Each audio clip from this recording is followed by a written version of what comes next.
Assalamualaikum warahmatullahi wabarakatuh. Selamat datang kembali di channel Radio Story. Masih bersama dengan saya, Mas Alan. Untuk kisah kali ini masih melanjutkan dari kisah yang sebelumnya, yaitu kisah yang berjudul Desa Tumbal Lemah Mayit. Cerita ini ditulis oleh akun X bernama Diuseta Story. Bagi teman-teman yang ingin membaca langsung ceritanya, nanti silakan saja kunjungi linknya yang akan saya sertakan di kolom deskripsi. Sebelum kita masuk ke ceritanya, jangan lupa untuk like, komen, subscribe channel ini dan nyalakan juga lonceng notifikasinya agar tidak ketinggalan cerita-cerita dari channel ini. Dan seperti apa ceritanya? Mari kita dengarkan.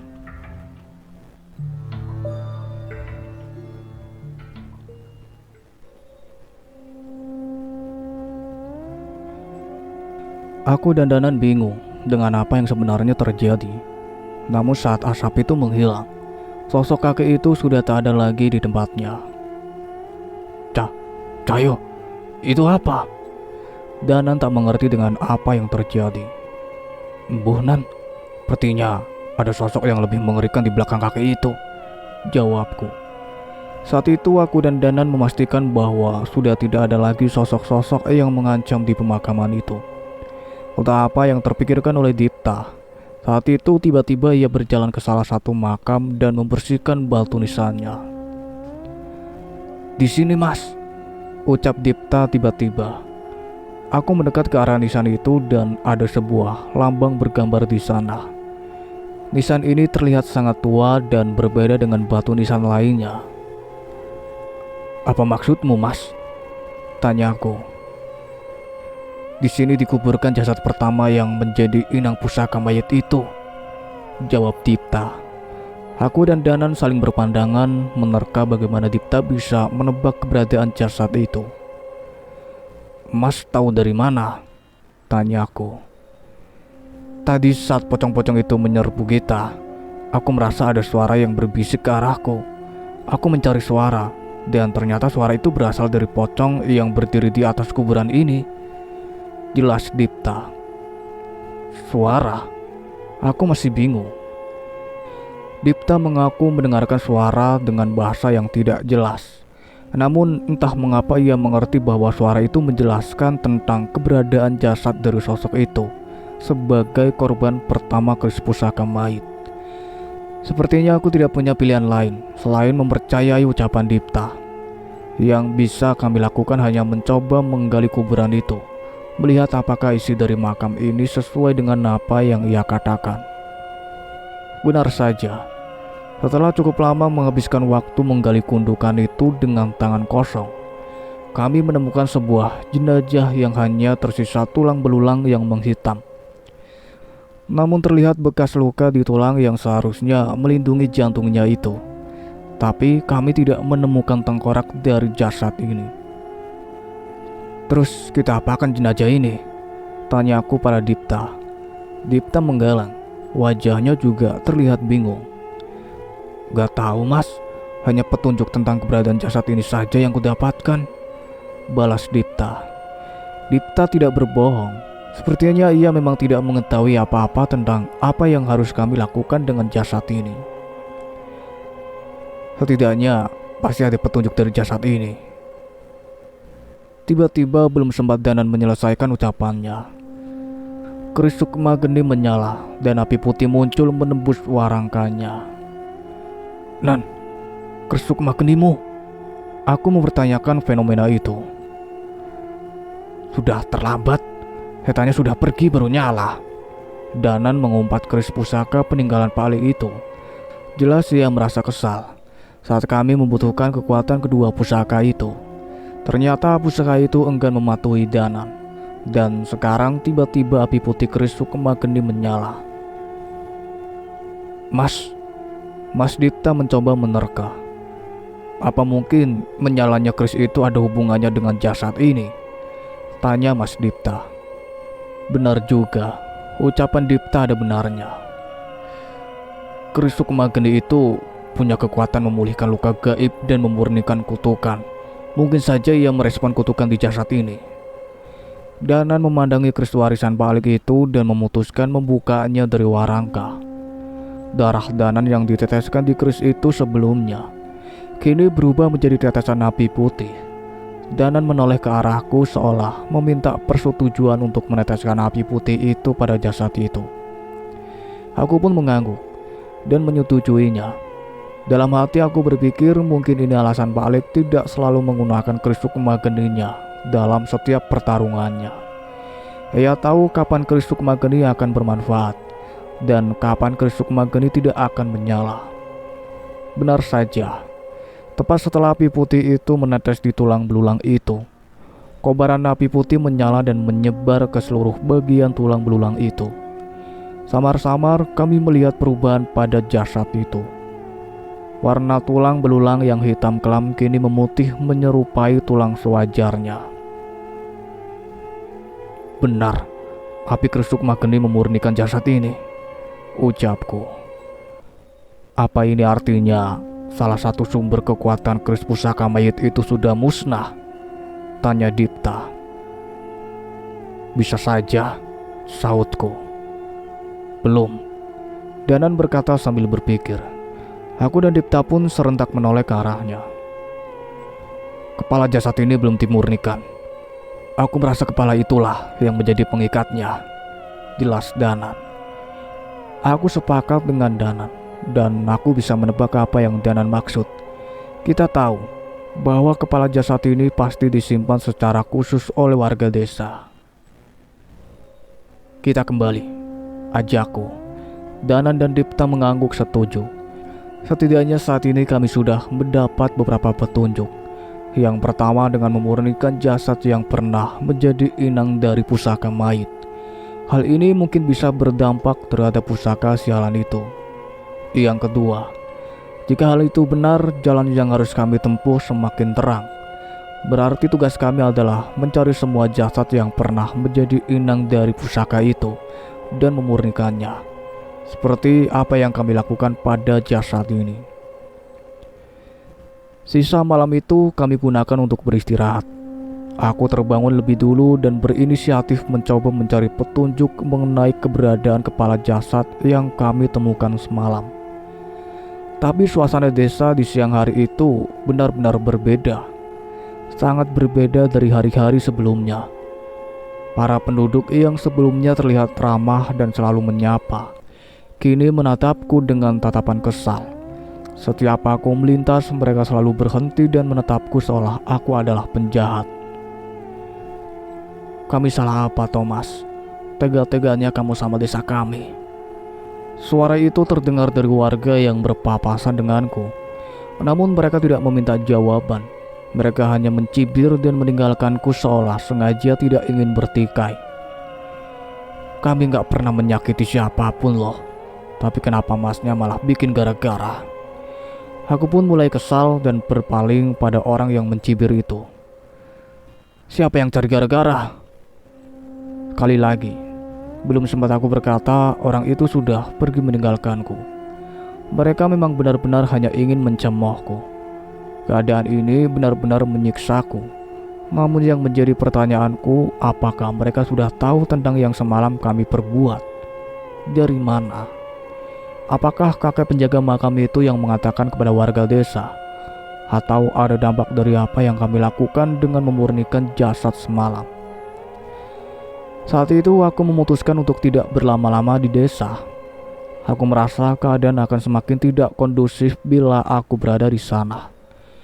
Aku pun kembali ke gubuk dan menceritakan semua pada Danan dan Dipta.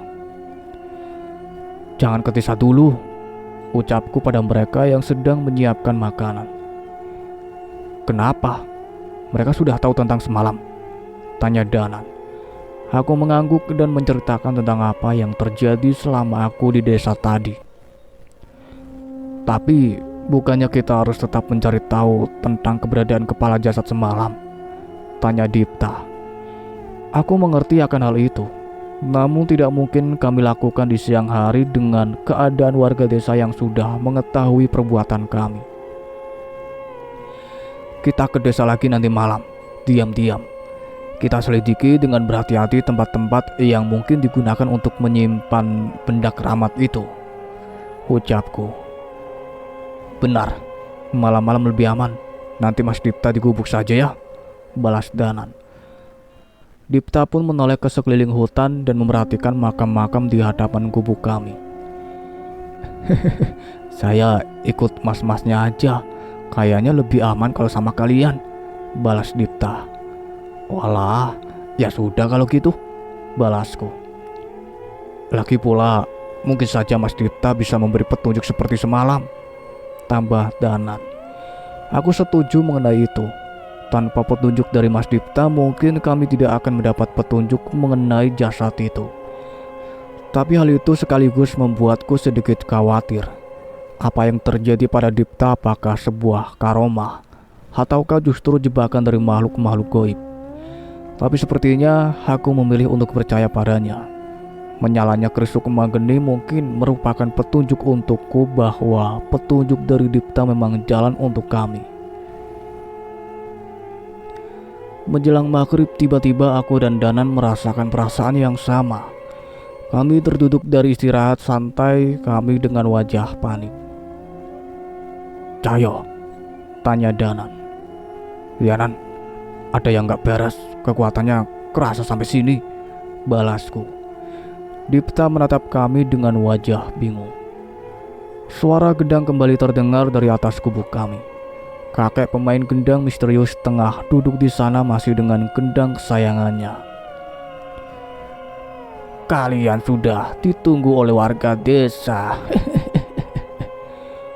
ucap pemain gendang itu. Kamu sendirian, Bah? Penari pasanganmu nggak diajak?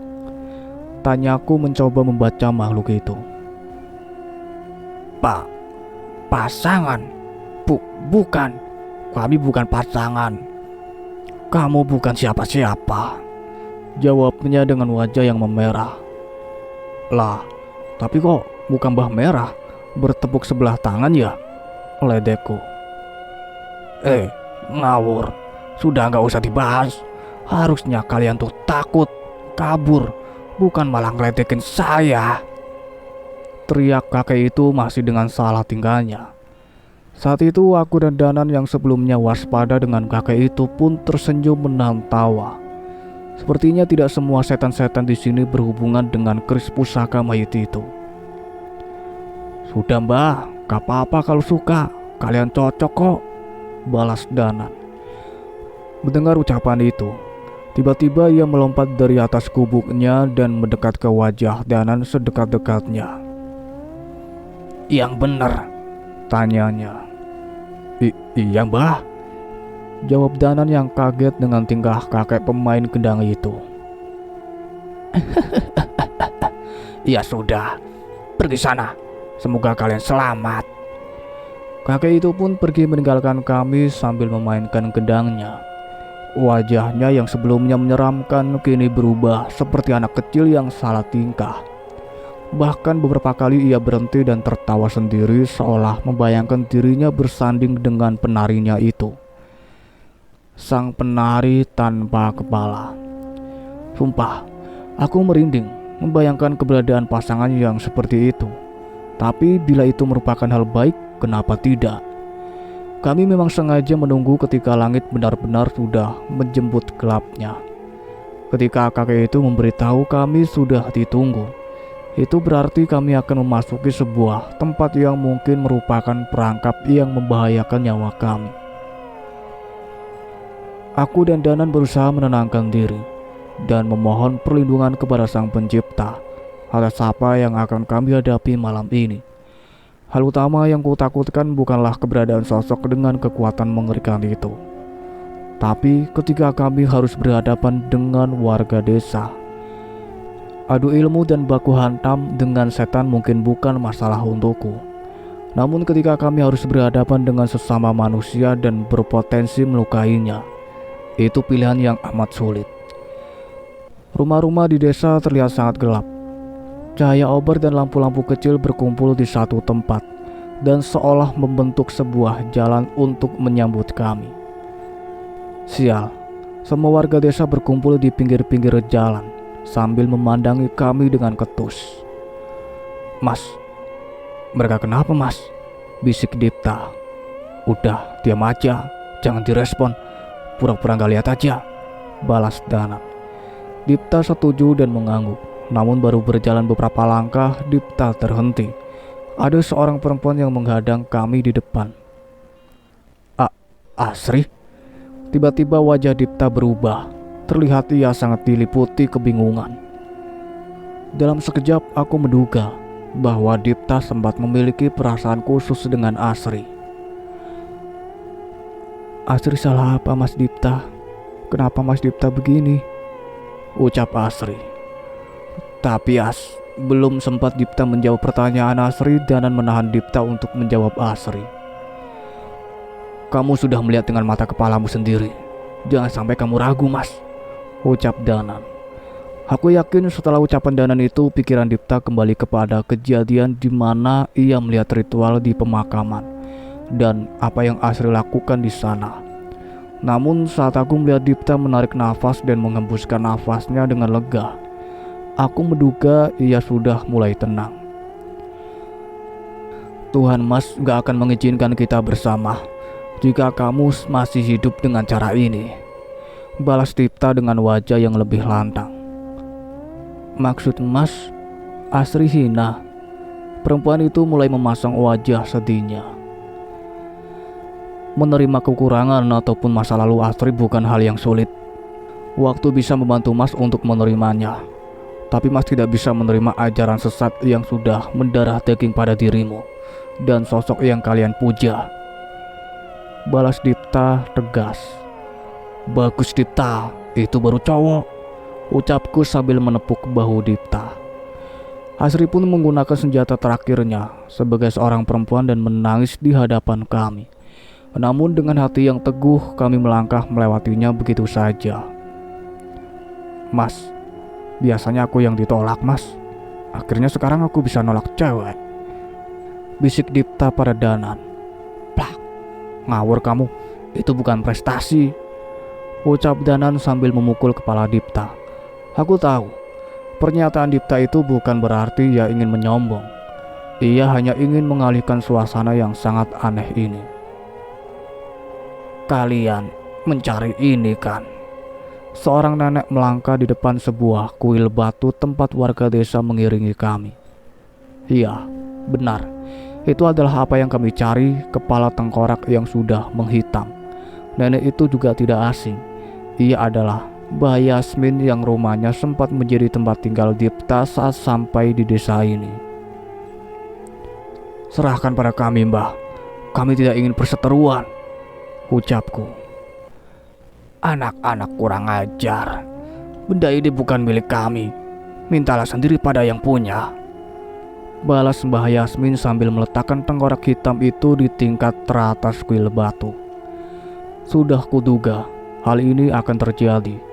Kami harus berhadapan pada sosok yang bertanggung jawab atas kepala tengkorak itu.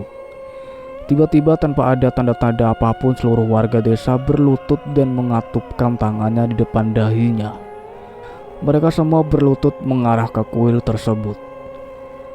Kami mohon keadilan demi warga kami yang tidak bersalah, ucap Mbah Yasmin yang diikuti dengan serangkaian doa-doa yang lebih mirip dengan mantra yang diucapkan oleh seluruh warga desa tanpa terkecuali. Ini pertama kalinya aku merasakan perasaan seperti ini. Di tengah seluruh warga desa yang melantunkan mantra-mantra dan api obor yang mengelilingi kami, seolah saat ini kami sedang berada di tengah-tengah ritual yang sangat besar. Tidak bersalah.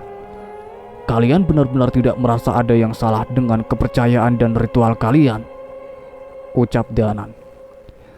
Tidak ada yang menggubris ucapan Danan. Warga desa hanya berfokus pada ritualnya itu tanpa terganggu sama sekali. Seiringan dengan mantra-mantra yang diucapkan warga desa, perlahan mulai muncul sosok-sosok pocong yang pernah kami lihat di pekarangan rumah Mbah Yasmin. Sayangnya, tak hanya itu, langit malam pun mulai dipenuhi roh-roh yang melayang-layang menutupi cahaya rembulan. Kalian akan menjadi bagian dari mereka, ucap Mbah Yasmin. Sayangnya setan-setan itu bukan hidangan utama kami. Sosok-sosok mengerikan itu hanya penonton untuk kemunculan makhluk yang muncul dari kepungan asap di dekat kuil. Aku dan Danan sudah bersiap menghadapi makhluk apapun yang muncul. Mas, kalian keterlaluan. Sakit. Tolong. Di tengah kepulan asap itu tiba-tiba terdengar suara yang tidak asing. Mas Karto. Mas Yatmo. Wajah Dipta terlihat pucat. Ada sosok makhluk yang tingginya melebihi rumah-rumah warga. Sosok itu muncul dari kepulan asap itu. Namun yang membuat Dipta pucat bukan itu. Di tangan makhluk itu ada kepala Mas Karto, Mas Yatmo, dan Pak Yidin. Walau sudah terpisah dari tubuhnya, kepala itu masih hidup dan merintih. Ini karena kalian, ucap kepala Pak Yidin. Brengsek, apa yang kau lakukan pada mereka? Teriakku. Ini salah kalian, teriak salah satu warga. Karto harus menanggung akibatnya karena membawa dia ke desa ini. Mengerikan. Rupanya mereka bertiga diminta pertanggungjawaban karena mengantarkan Dipta ke warga desa ini. Mereka harusnya bahagia. Mereka disempurnakan lebih dulu dari kami, ucap Mbak Yasmin. Tidak, mereka benar-benar tidak waras. Otak mereka telah dicuci seumur hidup mereka, sehingga keberadaan setan-setan ini dan perbuatan kejam ini menjadi hal yang wajar di mata mereka. Hentikan perbuatan kalian. Danan yang sudah tak mampu menahan emosinya pun menjatuhkan tubuhnya begitu saja dan melepaskan sukmanya menuju arah makhluk hitam penguasa desa ini. Dengan melampiaskan amarahnya, Danan menyerang tepat ke jantung makhluk itu dengan keris raga sukmanya. Beruntung kali ini keris raga sukma mau mengikuti kehendak Danan. Sayangnya serangan itu sia-sia. Serangan Danan tembus begitu saja dan tak melukai sedikitpun makhluk hitam itu. Hanya yang berhati bersih dan berhati suci yang mampu menyentuh Sang Hyang Prawana, ucap Mbak Yasmin. Sang Hyang, yang benar saja, protes Danan. Aku pun penasaran dan memanggil Wanasura untuk membantuku menyerang sosok itu. Dan benar saja, seranganku tak mampu menyentuh sosok itu. Aku pun mencoba mengambil ketiga kepala warga desa itu. Aku berhasil menyentuhnya, namun tidak berhasil mengambilnya. Sempat aku mengira sosok Sang Hyang Prawana itu adalah tubuh bayangan. Namun ternyata aku salah. Tubuhku terpental tiba-tiba dengan tendangan makhluk itu menghantam tubuhku tanpa ampun. Beruntung Wanasura sedang merasuk. Jika tidak, tulang-tulangku mungkin sudah hancur. Cahyo. Sukma Danan mencoba melindungiku dari serangan makhluk itu lagi. Namun sekali lagi tubuhnya menembus serangan itu. Beruntung aku sempat melompat ke salah satu atap rumah untuk menghindari serangan itu. Ini gawat. Makhluk itu bisa menyerang kami, tapi kami tidak bisa menyentuhnya. Hentikan, hentikan. Doa-doa kalian. Bagaimana mungkin kalian menyembah makhluk seperti ini? Teriak Dipta. Sepertinya ia menyadari bahwa keberadaan makhluk ini berhubungan dengan doa-doa dan mantra-mantra yang ia baca. Sayangnya setan itu pun mulai mengincar Dipta.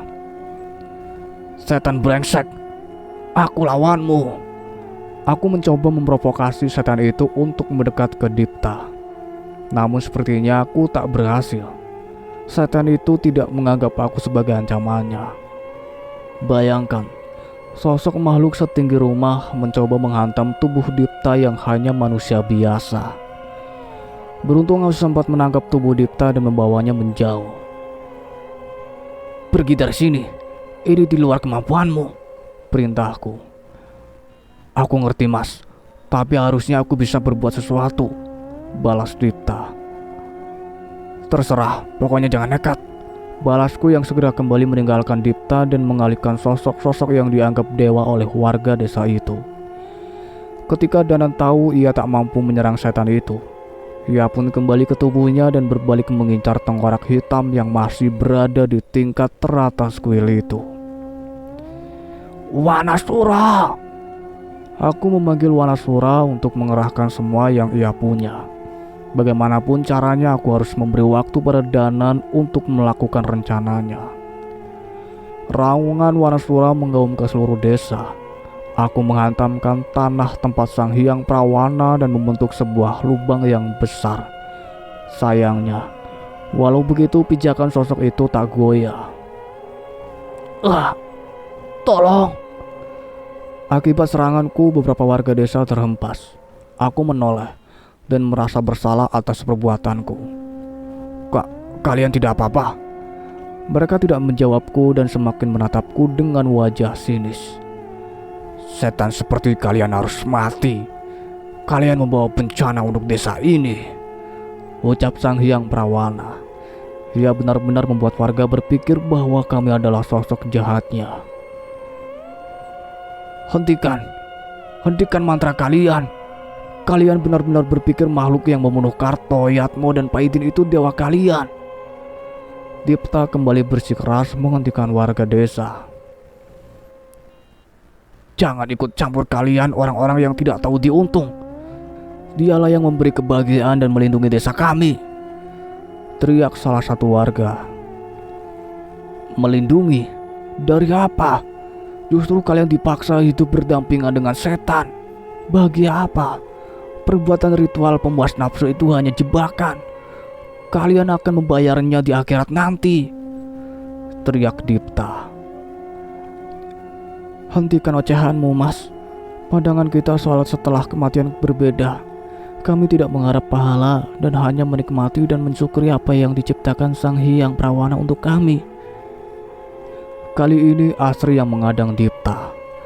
Aku yang khawatir bila Dipta menjadi bulan-bulanan pun menghampirinya dan menghentikannya. Sudah, Mas, jangan bahayakan dirimu, ucapku.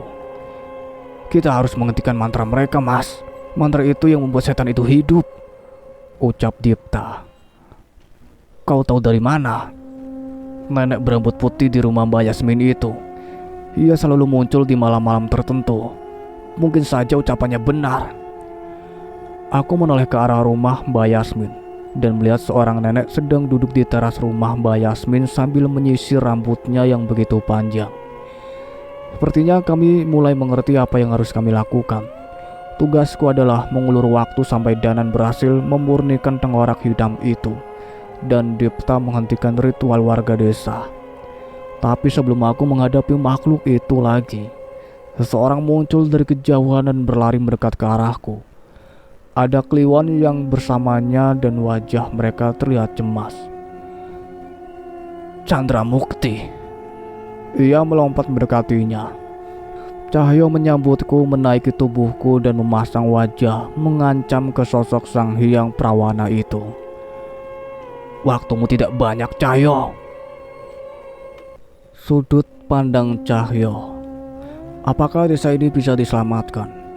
Akan lebih mudah jika desa ini diserang sekumpulan makhluk gaib dan kami berjuang untuk mengusir setan-setan itu dari desa ini. Setelah itu masalah selesai. Tapi saat ini keadaan begitu rumit. Setan-setan di desa ini ada karena mereka, warga desa sendiri. Mereka mengundang setan-setan itu, memberi makan, dan membiarkan mereka menjadi bagian dari hidup mereka. Lantas, bagaimana cara kami untuk menghentikan kegilaan ini? Ritual gila di pemakaman yang terus berjalan selama ratusan tahun, seolah menjadikan desa ini sebagai tempat setan-setan itu mendapatkan makanannya. Pemujaan yang warga desa lakukan merupakan sumber kekuatan dari makhluk yang dikutuk itu. Dan kini, seluruh desa membiarkan setan itu membunuh Mas Karto, Yatmo, dan Paidin. Kepala mereka jelas tergenggam di tangan makhluk terkutuk yang mereka puja, dan seluruh warga desa masih melantunkan mantra-mantra pemuja untuknya. Asri, kamu harus hentikan ini, Sri. Setan itu sudah membunuh teman-teman kalian. Dipta mencoba meyakinkan Asri. Cukup, Mas. Dewa kami kalian anggap setan. Mereka bertiga itu mati karena kamu, Mas. Jangan memutarbalikkan fakta, balas Asri. Aku semakin khawatir mendengar jawaban dari Asri. Tapi saat ini keadaan begitu rumit. Setan-setan di desa ini ada karena mereka, warga desa sendiri. Mereka mengundang setan-setan itu, memberi makan, dan membiarkan mereka menjadi bagian dari hidup mereka. Lantas, bagaimana cara kami untuk menghentikan kegilaan ini? Ritual gila di pemakaman yang terus berjalan selama ratusan tahun, seolah menjadikan desa ini sebagai tempat setan-setan itu mendapatkan makanannya. Pemujaan yang warga desa lakukan merupakan sumber kekuatan dari makhluk yang dikutuk itu. Dan kini, seluruh desa membiarkan setan itu membunuh Mas Karto, Yatmo, dan Paidin. Kepala mereka jelas tergenggam di tangan makhluk terkutuk yang mereka puja, dan seluruh warga desa masih melantunkan mantra-mantra pemuja untuknya. Sepertinya usaha Dipta menghentikan warga desa tidak akan cepat.